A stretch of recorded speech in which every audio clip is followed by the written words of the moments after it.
Good morning. It is 10 o'clock and welcome to Lincoln Ware Live. We're here every Sunday morning from 10 until 11. And we've got a great show lined up for you as usual. The first half of the show, going to talk to actually 3 young men about the Over the Rhine community housing, about some rehabbing that they're doing in Over the Rhine and how this whole thing is just snowballed. And we'll talk to them about that. Then on the second half of the show, none other than my good friend Willie Cunningham, Bill Cunningham, will be on the second half of the show, and we'll talk about the Wow Week that he's had right here, not just locally, but nationally. And they even did a thing on Saturday Night Live with their news on Bill Cunningham. It's unbelievable, and we'll talk to him about some of the comments he made when John Wayne McCain was in town this past Tuesday. We'll talk to Bill Cunningham about that, so you want to stick around and check out Lincoln Ware Live today. First of all, we've got Mike Moroski and Mike Rogers in the studio with us. Welcome to the show. Thank you, sir.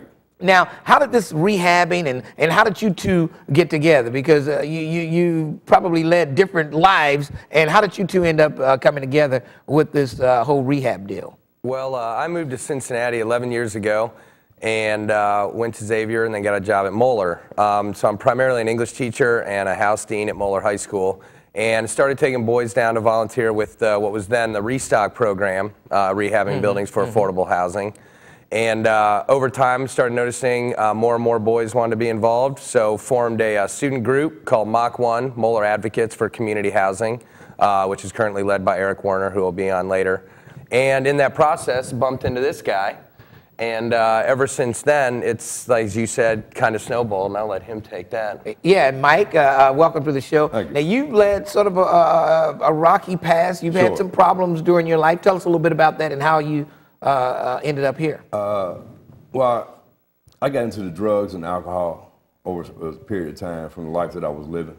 At the time, I didn't know I suffered from the disease of addiction. You know what I mean? I started smoking pot back in the 70s, late 60s, and it just escalated over the years, and ultimately got me to the men's recovery program at the drop-in center. I got a job over the Rhine Community Housing, then Restock, and Mike and I met, and he said, man, you inspire me, you know, because of the work I've been doing and changing my life. He said, would you speak to the guys that come down? And ever since then, I've been mentoring those guys, and it's been real powerful for me personally that they would ask me to be a part of, you know, helping build their lives and send them out to the world, to these universities and colleges with something substantial to work with other than education. All right, now, and coming up later in the show, we got some photographs to take of some of the work that they've done. And I think this is great because you've got, not only you guys are involved, but you've got high school students involved in this. So, you know, that makes it even better. Sure. And you say, Mike, you have been mentoring these guys. Yes. I'm not a parent, I'm not a teacher. You know, I'm somebody they can be themselves with. You know what I mean? And what I try to do is, Moeller, actually, I'm proud to be a part of it because I see what Moeller does for these young men. They get them in service in a big way. It's much more than just, you know, book education. And I try to send them out in the world with something concrete, some type of convictions to stand on. You know, I'm going to get a little bit more respect for standing on my convictions and following your ways. You know what I mean? So when they get these universities, they won't be coming up under all kind of influences. All right, we're going to take a quick break, and we're going to come back, and we'll talk to Eric Werner and show some photographs of some of the work that he's doing with some of the students from Moeller High School. And we've got a lot more information coming up for you. And on the second half of the show, Billy Cunningham is my guest. We'll be right back after these messages.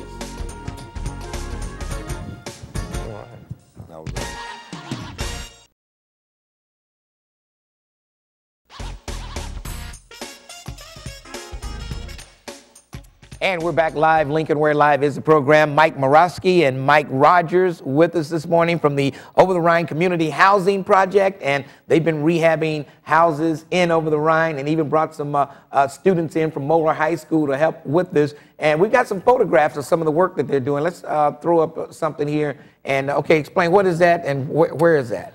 That is at 1404 Republic Street, and that is an after shot of the bathroom in that unit. Currently, a pregnant woman moved in there. She lives at an affordable rate. And the boys also rehab the top 2 floors of that building. That's a before picture of a building we're currently working on at 1423 Republic that we refer to as the Elmo Project because it's a collaboration between Elder and Moeller students. Oh, okay, okay, all right. And there are the Moeller and Elder boys in front of the project. And there's everyone on the far right there. The man in the purple shirt's a man named Roger Auer.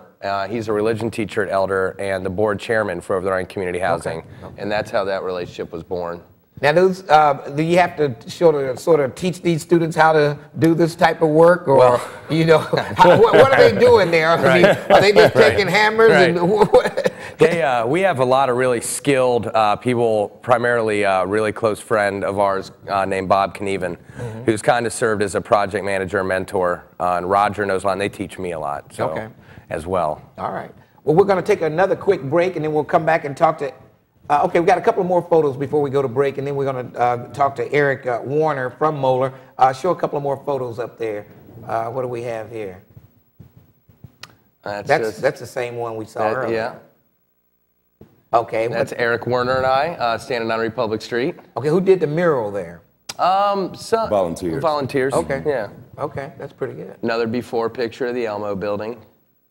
This is a cafe, Choices Cafe at 1506 AM. Okay, and now this is a whole cafe you got opened up down there now. Okay. And that's when the idea basically started, right there, that shot there. That was on Pleasant Street. But these guys, man, everything is through donations, you know what I mean, through the building of the cafe. So that's in front of the cafe. There's Christine Wooten next to Mike there and some of the guys. And that was at the grand opening of one of our affordable housing projects. Okay. And that was the first day we walked into the Elmo building. There we are on Republic Street. Now, were any of the students afraid to come down Over the Rhine? You hear so much about how dangerous it is in Over the Rhine. Some of these kids from the west side of town and Moeller, the east side of town, this is like a culture shock for them down in Over the Rhine. So how did they react to that? You know what amazes me is that they come down and they may have some apprehensions at first, and even the parents, but once they're there and they walk around the streets just like everybody else, they're well accepted down there. Nobody pays them any attention. I mean, they're there. They've been coming for so many years that it's just, you know, it's just a norm down there. All right. So, I tell you what, thank you for coming. We're going to take a quick break and bring on Eric Warner and find out about how it was from him coming from Moeller down to Over the Rhine, trying to rehab some houses. Unbelievable. All right, we'll take a quick break and we'll come right back. Don't forget, coming up on the second half of the show, my good friend Willie Cunningham. We'll find out how his wild week has been. And right here on Lincoln Ware Live, we'll take a break, come right back in a moment.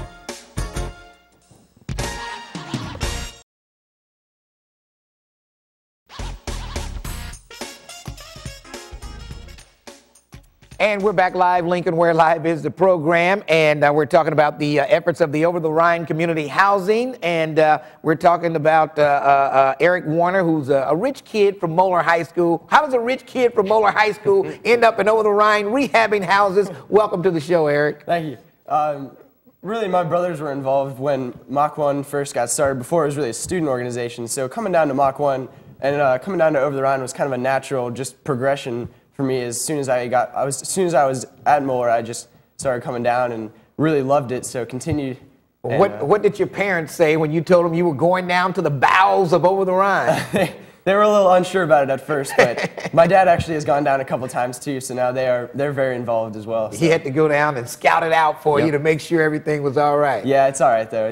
We love going down there, and now we're all assured that it's a very safe place to be in, and we haven't had any problems with it so far. So. Now, when you're grown and married and own your own house, you'll be able to do all the work yourself, I guess, huh? Yeah, definitely. All right, let's go to the telephones, find out who's. Let's go to Walter. Walter, how you doing? Hi. You have a show there. You can just about talk about anything on there that's interesting. I wanted to bring up something that happened last Thursday. Wait a minute. Does it have anything to do with Over the Rhine housing? It happens. Rehab? It happens to do with Social Security Administration. Oh my God! Call me back later. He lied to get on the air.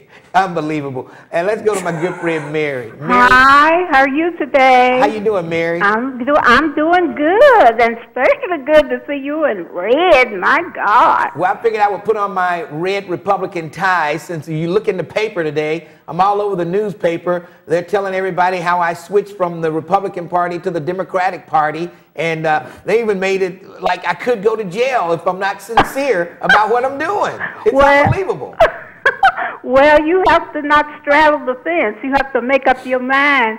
You know, what do you think about these guys going down over the Rhine, rehabbing some of those run-down buildings there? That's what I want to say. You know, they need to teach people how to live, you know, because they get the Section 8 people get in the houses and they live like rats, you know. Oh, boy. And I would like to have my place remodeled, but my bathroom anyway, but they charge you an arm and a leg for that. You might as well buy a new house just to get your bathroom remodeled. Well, you got to find the right people, and maybe with a little help. All the work they're doing is donated funds. Is that correct? It's all donated funds, yeah. And to that issue, you know, the housing is obviously the tip of the iceberg, and a lot of our tenants are in recovery programs. Men's recovery program, women's recovery program at the drop-in center. And when they take on the housing, there are stipulations that you do keep up with it and ultimately teach some, you know, responsible living techniques and things maybe that they didn't know. So it goes, you know, the building's just a shell, literally and figuratively. All right, Mary. Thanks for your call, Mary. All right. All right. Let's go to Miss C. Miss C, how are you? I'm just all right. Oh boy, I could hear that voice. These guys, they can fool the screeners, but they can't fool me. See? Unbelievable. Now, what grade are you in, Eric? I'm a junior this year. Junior, okay. Are you going to do this next year? And you think after you graduate, will they continue to do what they're doing at Moeller? Are you going to continue this program or what? We have several graduates that do stick with the program and come down and help chaperone as well, so it's awesome. All right. Well, I tell you what, it's a great program that you're doing, and keep it up. And it's great that you've got these young kids involved. Oh, it certainly is. And it looks good on their college resumes. You know, it looks very good on the college resume. So, hey, that's great. I really appreciate you guys coming out early on a Sunday morning to join us. Thanks for having us. And if someone wants to get involved, is there a phone number or something they can call? They can email me at mmoroski@moeller.org for any kind of involvement they'd like to get into. All right. Well, thank you for joining us today, and good luck in rehabbing those houses. Thank you, because Over the Rhine needs it, but that place is coming back. Yep. It's coming back. Yep. New condos and apartments are going up everywhere, and your efforts are involved. So, hey, it's great. Yep. Thanks for stopping by. Thank you, sir. Really appreciate it. All right, we're going to take a quick break, and we're going to come back and talk to Willie Cunningham. Bill Cunningham is in the building. And we'll come back, and you can line up 513-381-3838, 651-3838. We'll take a break, and we'll come right back to Lincoln Ware Live in a moment.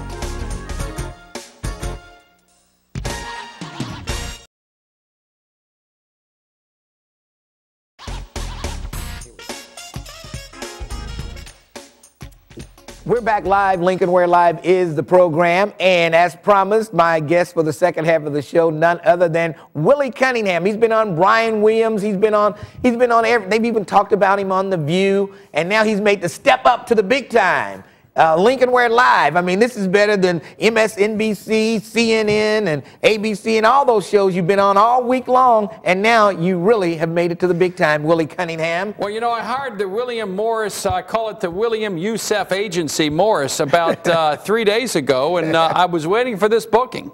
And I'm glad I'm finally here with you and Elliot. It don't get much better than this. I'll tell you what. I want to say can I say something personal before we get started? Yes. There is nobody who defended me more than you, and you love me. You're like Mark Mallory. I have Mark Mallory on the air with me, you know. What does Mark say with me? I love you, Willie. Yeah, I'm with you 1,000%. 3 days later, he's in there giving me I know it. Yeah, he did, you know. But you stood firm. I know the deal. I know the deal. You didn't change it, and I love people like you, and your listeners. I thank your listeners because they were so kind to me and so generous the last 3 or 4 days. John Wayne McCain threw you under the bus, and but let me ask you this: why do you insist on calling Barack Obama Barack Hussein Obama? Why do you insist on calling him that? Although I know you do give everybody a middle name. You gave me a middle name of B, Lincoln B. Ware. But why do you insist on calling him that? Because his mom and dad did. His mama and his daddy did. That's his name.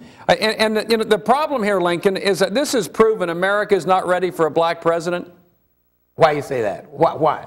Because if this is the reaction to a black candidate's calling his name accurately, America's too immature, especially liberals and African Americans are not ready. I'm ready. Well, African Americans are not ready. No, maybe it's John McCain. He's the one who felt the need to apologize for what you were saying. It's not embarrassing. You know, you say it all the time. I mean, how many times have I said Lincoln B. Ware? How about John Forbes Carey? How about Franklin Delano Roosevelt? How about John Fitzgerald Kennedy? I elevated this guy, this hack politician from Chicago, from the daily political machine, a Chicago street organizer who got all these sweetheart deals to buy his home, got the money in the pocket, got the cheap loans. They kept promoting him up. 2004, they put him out in front for the 2004 convention in Boston. I elevated this hack politician from Chicago all the way up to 3 names like Lyndon Baines Johnson. And the reaction from African Americans and liberals. I don't know if giving you a middle name, saying your middle name elevates you. Look at Lee Harvey Oswald, John Wilkes Booth. I don't know whether that elevates you. How about George Walker Bush? How about Hillary Rodham Clinton?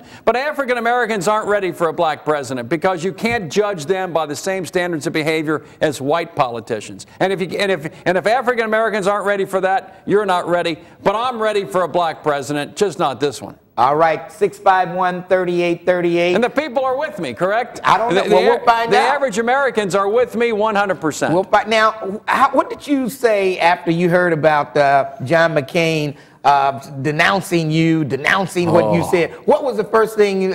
Did you talk to Portman, Joe Dieters? What did they say to you? When I left the stage for my great 10-minute address, which is on YouTube, just Google me, it's there, 10-minute address. Rob Portman says that's exactly what we wanted. He told you that's exactly what they wanted. Joe Dieters literally gave me a high five. We high-fived. Somebody, an older guy with a McCain button on, he was a campaign staffer, said that's the best I've heard. I said, great. I get in my car from Elm Street and I drive to the stations in Kenwood to do my show. An hour and a half later, Brian Williams and Charlie Gibson are calling me. And I'm thinking, what happened? What happened? I did exactly what they wanted me to do. And then McCain, having not heard what I said, launched on me and threw me under the Straight Talk Express. Some said, including your good friend and mine, Peter Bronson, that this was the Sister Soldier moment for McCain. 92, your good friend, Sister Soldier, said blacks ought to quit killing blacks for a week and start killing whites. And Clinton said, wow, that was his sister. And so he wanted an opportunity to throw under the bus conservative talk radio hosts like you and I. He doesn't like Limbaugh. He doesn't like the great one. He doesn't like Lincoln B. Ware, who stands with conservatism, and Ronald Reagan and George Bush.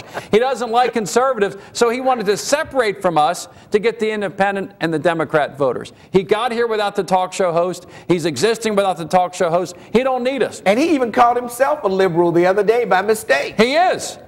He is a liberal. What I want to thank again you and your listeners for supporting me so much. Oh, boy. Well, we'll find out about that. Let's go to Ted and then Mary, Gleno, Aaron, and Tim. Go ahead, Ted. Yeah, I just wanted to know about Mr. Cunningham. Where did you get that Ron Paul bumper sticker out there on your car? It's not Ron Paul. Well, I'm looking on it with my cell phone, and you got Ron Paul on your car. And I think Lincoln no, does Ron too. Paul's a good man. In fact, I'd much rather have him as president than Barack Hussein Obama. Well, you stay there with your brother today, and you just talk to your brother there, Mr. Lincoln, because I know you guys are soul brothers and maybe half brothers. He's my man. In fact, we might have the same mama. Mary, how you doing? Hey, Lincoln, Yes. How are you this morning? Sorry I'm not there with you. I had too much to drink last night. Good morning, Bill. How you doing, Mary? It's a great day to be an American. Yes, it is. I got to tell you something. We were out, my husband and I were out with friends last night, and you came up. They know that I'm Lincoln's producer. You came up at the dinner table, and I said, I don't know what in the heck everybody was so riled up at Bill about. I couldn't understand it, and it sort of turned into a slight argument at dinner, and everybody kind of got mad at me. Not my husband, but your people friends. I was with. They got mad at me because I was behind you 100%. I was like, what did he say wrong? And these were white people, correct? Yes, Lincoln. So all white people are not behind you, Bill Cunningham. What about that? I think African Americans are with me the most because African Americans want to have a black president, right? Of course. Yeah, but not this one. I don't see anything wrong with this one. Well, how about partial birth abortion? How about raising the minimum wage, giving people money they're not entitled to? How about withdrawing the soldiers from Iraq and losing the war in Iraq? Why do you say increasing the minimum wage, giving people money that they're not entitled to? I think they are entitled to what the market will bear. Well, the market doesn't bear if you artificially inflate it with the minimum wage. I say employers give wages, government doesn't. Talk to Elliot. I think you ought to get a raise. Elliot told me what you worked for. I would demand a raise, but I'm saying right now, we don't need this black president. I'd like to see Walter Williams president. Thomas Sowell should be the president. Maybe even Colin Powell or Condoleezza Rice. Not this guy, because you can't talk bad about Barack Hussein Obama. If you do, you're going to be called a racist, a sexist, a homophobe. In other words, instead of dealing with the issues, too many African Americans launch on you because you're angry with saying his name. That's why you're not ready for a black president, but I am. All right, let's go to Tim. Tim, what do you say? Yeah, how you doing? Pretty good. Hey, I think Mr. Cunningham should have known that McCain is a no-nonsense type of man. And, to hear those comments, Hussein, I'm sure it's his name, but I believe he used it in reference to Saddam Hussein. Yeah, and Bill Cunningham used it to scare the rural Ohioans. Like, I've got firsthand information from people who are passing out Obama literature out in the rural areas. And people are saying, I don't want that Muslim for president. Get that Muslim material out of my well, he was raised as a Muslim, So, but he is not a Muslim. He goes to a Baptist church, I believe. No, you're not a church. No, let me tell you about it is not a Muslim church. He was raised in the madrasas of Indonesia by Barry Sortoro, who was the man that his mother hooked up with. He's now belonging to Trinity United Church of Christ in Chicago. But his minister, Jeremiah Wright, is a virulent racist who gave the Lifetime Achievement Award to Louis Farrakhan 6 months ago. Well, I mean, but how can he says that's my leader. That's my man. What his pastor does. You don't control it, but you separate. If his pastor has an affair, can he control that? No. Lincoln, you separate yourself. What if George Bush's minister had given a Lifetime Achievement Award to David Duke? What would you say? Well, he has a right to do that. Yeah. No, he doesn't. I want to see Barack Hussein Obama act like a proud black man. Oh, and he is. Black man. And I think he's doing that. And quit. He is. And quit running away from the name. And see, that's the problem. White America is afraid of this guy because there's no chinks in his armor. They're afraid. Have you heard of Tony Resco? Yes, he's under indictment now, I believe. His buddy. Talk about a chink who gave him his house for $300,000. How about a guy named Ayers, who's a friend of Obama's, who was a member of the Weather Underground in the 1970s that blew up the Pentagon? Chinks in his armor. Are you kidding me? Let's go to Gleno. This guy's got all kinds of chinks, but you don't want to see it because you can't get past the color of his skin. And I care about the content of his character. Right. Okay, Martin Luther King. Gleno, how you doing? I've been hey, you know what, Lincoln Ware? Yes. If Rush Limbaugh was in the midst of you three bigots. Oh, all three of you bigots would make an outstanding program. Why don't you have Rush Limbaugh sit there in the middle of the two of you? And why don't we have you here, Gleno? You know what, brother? I'll tear you both apart because... Come on down, Gleno. He's not photogenic. He's not an attractive man. You know what, Cunningham? You have not spoke to me since you went against General Obaka, and you know it, and I know it.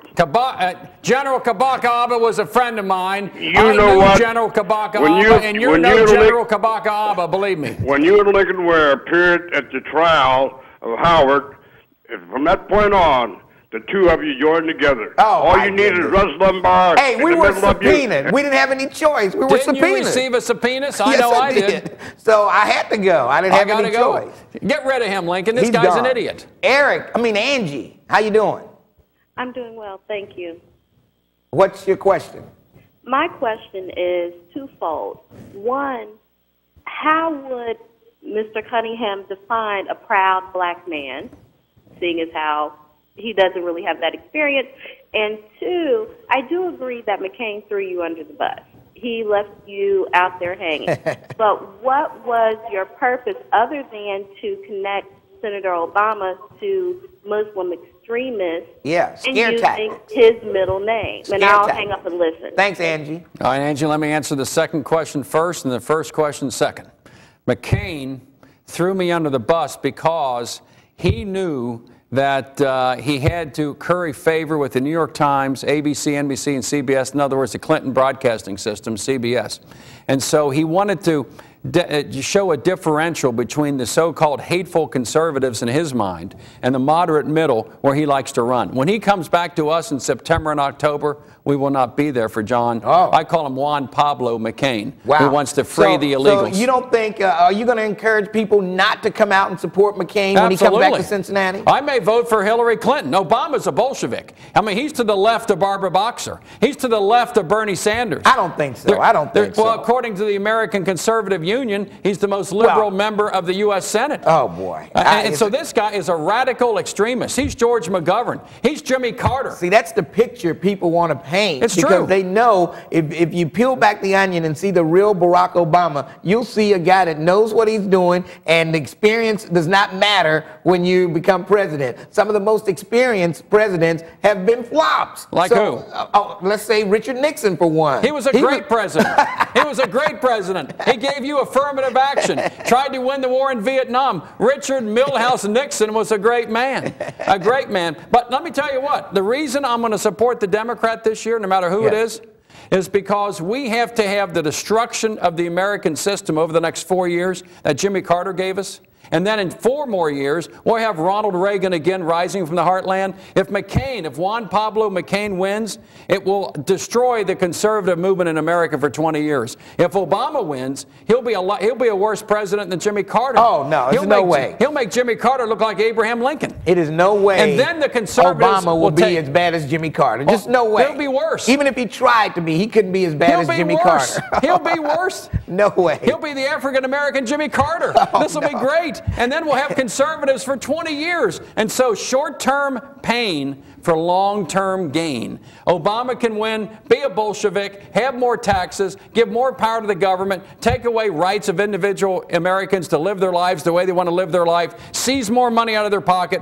destroy Iraq and Afghanistan, open up the borders, get all the illegals in here, then America will be ready for a conservative reformation in 4 years. If Juan Pablo wins, there's no shot of that happening. So I say, in a sense, let Obama win, and he'll make Jimmy Carter look like Abraham Lincoln. Oh, boy. Well, I'd like to give him the chance to do what I know he can do. Let's take a break, and we'll come right back. The people are with me. Every phone line is busy. We'll come to you. Billy Cunningham, he goes from MSNBC to Lincoln Ware Live. What a step up on a busy week for Bill Cunningham. Back in a moment.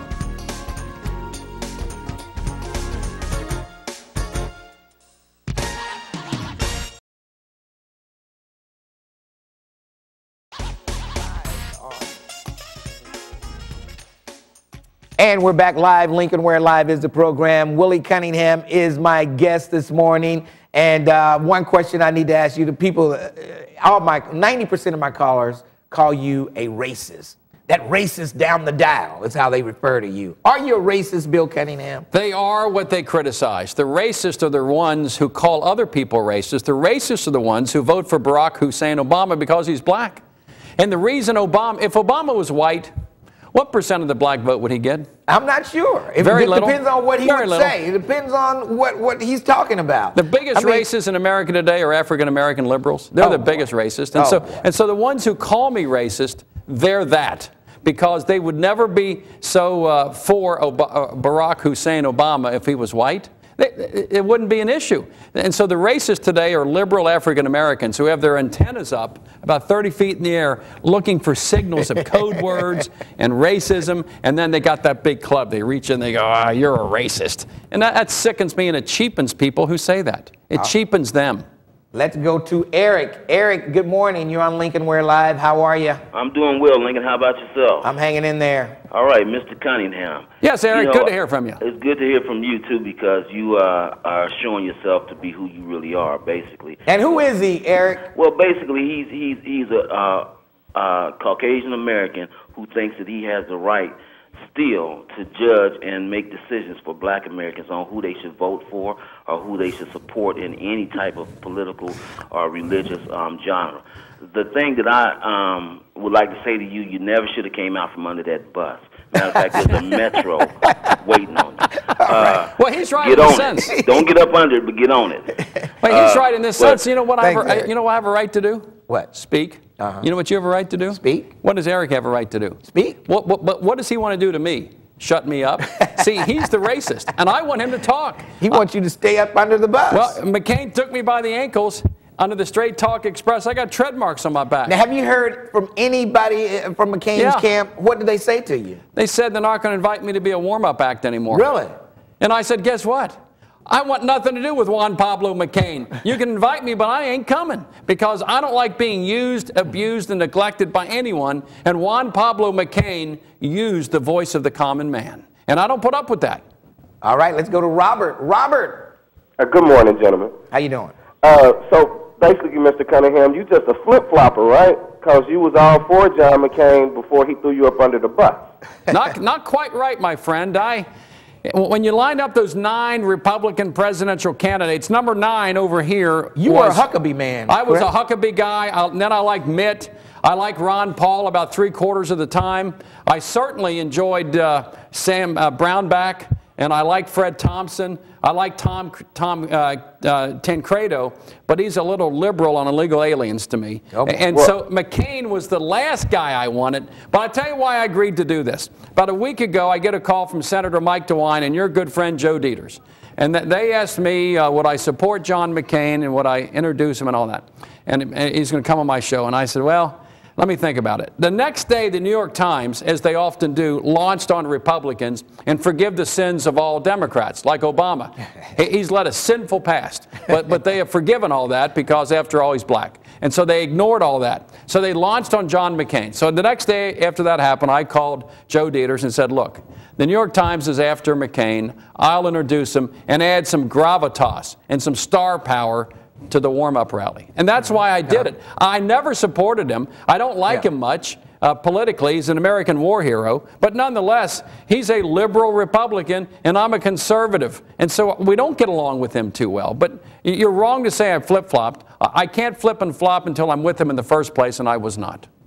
I was with Tom Tancredo, Ron Paul, Fred Thompson, Mitt Romney, Mike Huckabee. I'm not with John McCain. And I'll never be with John McCain, and I'm going to work to get him defeated. I can't hear him out here. I was a diehard Clinton fan until I actually heard you talk about Obama. Okay. And why were you a diehard Clinton fan? Because me being a person of color, it was the Clintons that more or less helped the black community as far as I was concerned. How did they help the black community? A lot. Yeah, they did great work. They changed a lot of policies to help, young black people. Right. Back in my more era. black people went to jail during the Clinton administration than any time in history. Thanks for your call. Let's go to Aaron. Aaron, how are you? I'm good. How you doing, Lincoln? Pretty good. Bill? Hello, Aaron. All right. Now, I'm Ron Paul guy all the way. I think the GOP does deserve to be destroyed because they didn't back the truly most conservative, even more conservative than Reagan was. I mean, he was your chance to revive the GOP, and it's lost now, and I hope you do get it back because we need someone to come back to the Constitution. We need, I can find plenty of reasons not to vote for Hillary, Barack, and McCain. I mean, all 3 voted for the Patriot Act, which blatantly violate our civil rights, the First Amendment and the Fourth. But, we can look past that because I actually called in because I had some inside information that the Secretary of State, Jennifer Brunner, I suspect may have reason to twist the election in favor of Hillary Clinton. The ballots, yes. I have reason to believe that the ballots will not be secure. I have reason to believe that the ballots will not be secure from where they will be voted on from the polls to where they will be transferred to the warehouse. They were using electronic machines in many of the counties.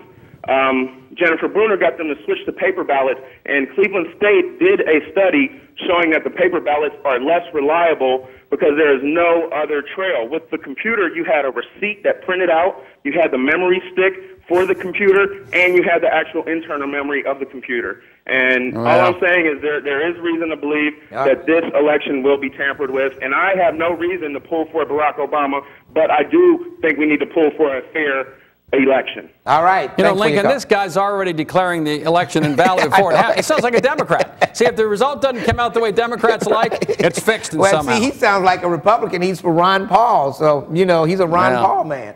Kathy, you're on with Bill Cunningham. Go ahead. How you doing?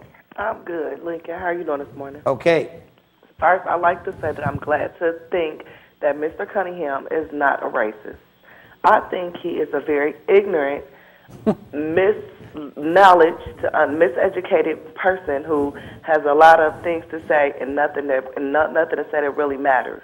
Ooh. I am fully behind Obama because of what he says, because of his actions, the things that he is going forward, which is better health care, equal health care for everyone around, more minimum wage, because we do have plenty of single moms, single dads out here who are working minimum wage jobs, taking care of 3 kids by themselves. Don't have any insurance. Don't have any insurance. But how do they put themselves in that situation, one might ask? What do you say about a mother who brings in the world children she can't afford?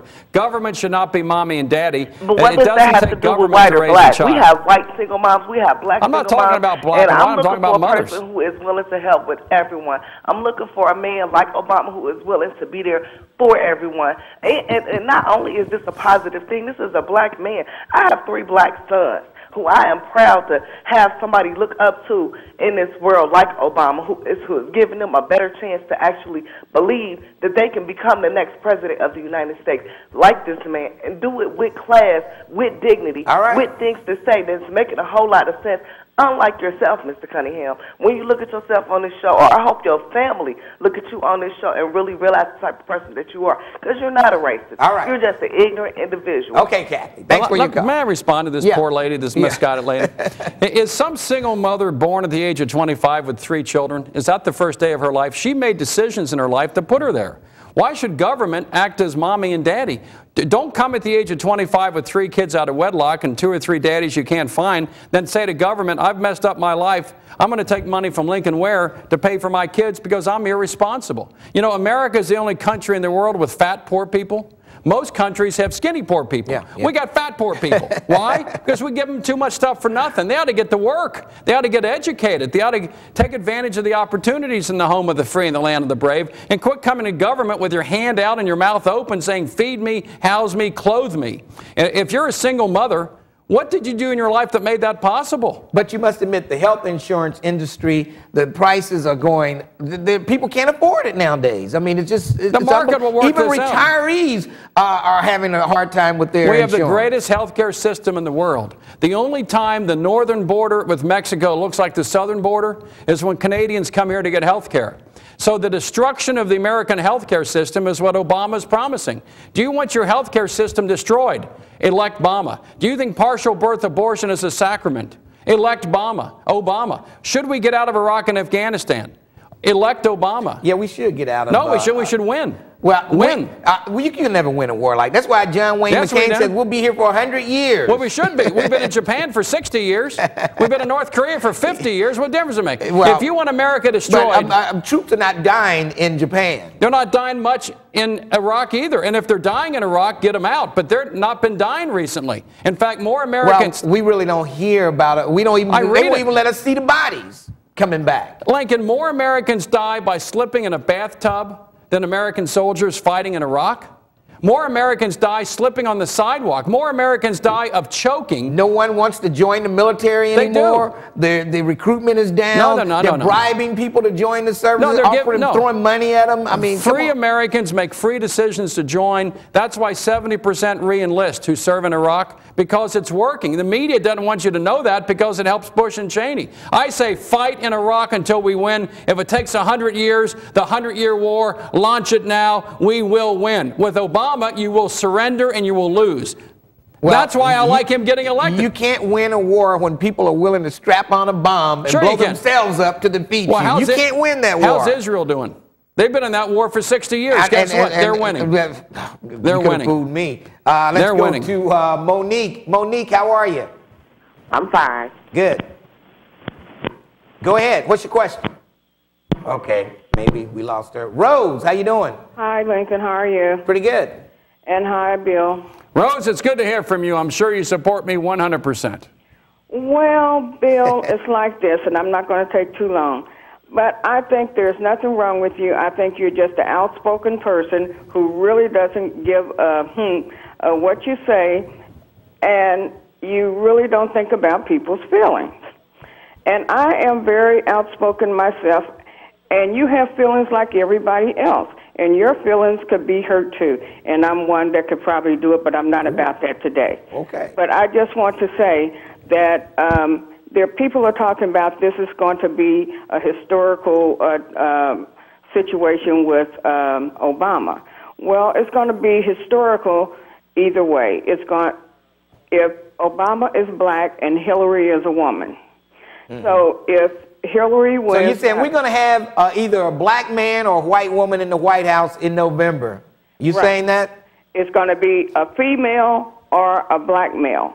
So that's historical. All right. And it doesn't make too much difference. It's going to be historical either way. All right. A woman in or a black in.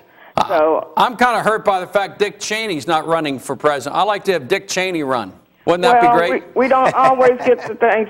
We don't always get what we want. I know, but I like Dick Cheney. I would love for Cheney to run. Then you can be assured that it will be a Democrat in office. No, Dick Cheney's a good man. He's a handsome man. He's a good man. And so are you. But you just need to get your act together, Bill. Because, like I say, you can say things to hurt people's feelings, and everybody have them, and yours can be hurt as well. All right, and like Rose. I said, I'm one that can hurt them. Thanks for your call, Rose. Opinions are like belly buttons.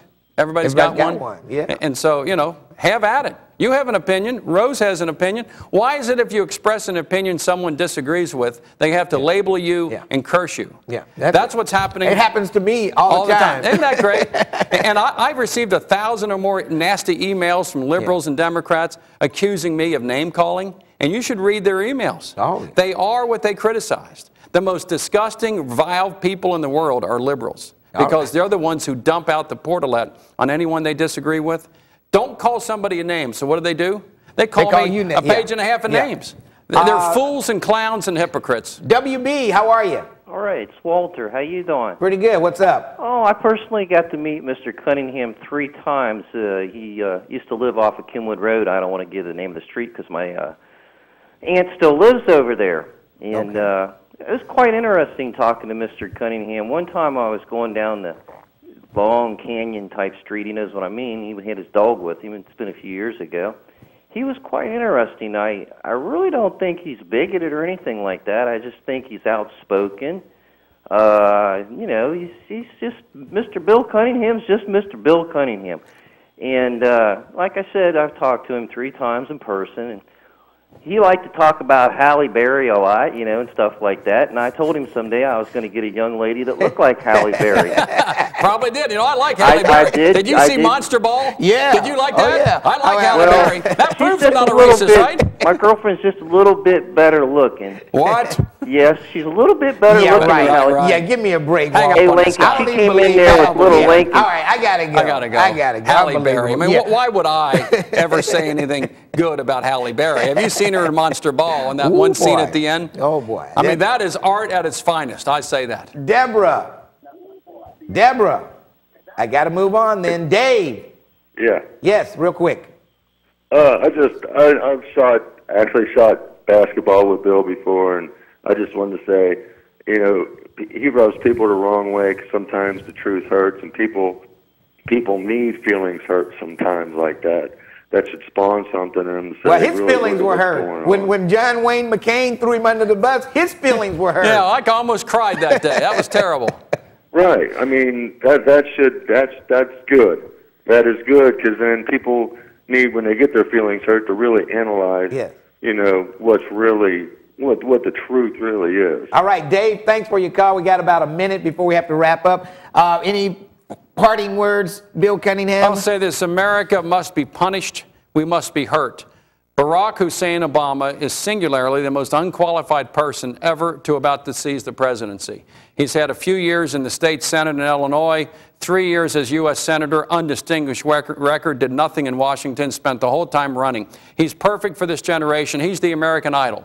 voters think, the idiot women who faint in his presence. All they got to do is text online. We got the new American Idol. His name is Barack Hussein Obama. And he's going to destroy the country. Do a great job. Just give him a chance. See, that's what happens. I don't want to give him a chance. No. The black man is always pushed aside. Don't play the race card. Yeah, I got to play it. No, you don't. That's America. Not this black man. That is America. In your mind, not mine. And then when the black man finally gets the job, he said, you know what? He's doing pretty good. I shouldn't have even hesitated I hope he succeeds, but I know he won't. I know he won't. But I like to say, how about Walter Williams? How about Thomas Sowell? How about Condoleezza Rice? We're just about out of time. Bill Cunningham, thank you for stopping by. Bill Cunningham, the common man. And we'll take a break, and I'll wrap things up with what's coming up on It's 38 in just a few minutes. Thank you, Bill Cunningham. And I think your middle name is what? Youssef. No, it's not. Somebody told me. Daniel. Was it? Daniel, yeah. Willie Daniel Cunningham. Back in a moment.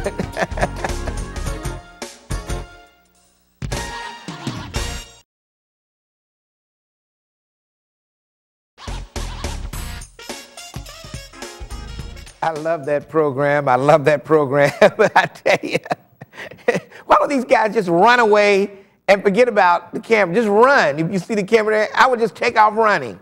Anyway, coming up at noon today, Color of Change on It's 38. It's the history of the Negro League and the rise of Jackie Robinson. That should be pretty good. The Color of Change, that's at noon today on 38. Rebroadcast of this show tonight at 8 o'clock on Channel 25. You don't want to miss it. And don't forget, you can watch this show in its entirety online. It should be up on the website around Tuesday or Wednesday, so check it out, WBQC.com. I'll be on 12:30 The Buzz, Monday through Friday from 10 to 2. Check me out. And, hey, election coverage, we're going to have it all day Tuesday on The Buzz, and it's going to be unbelievable. Make sure you tune in, and I'll see you next week, next Sunday morning, right here at 10 o'clock on Lincoln Ware Live. I want to thank my guests today, Mike Moroski, Mike Rogers, Eric Werner, and Willie Cunningham for joining me this morning. And that's going to wrap it up for me until next week, right here on It's 38. We will see you next Sunday morning.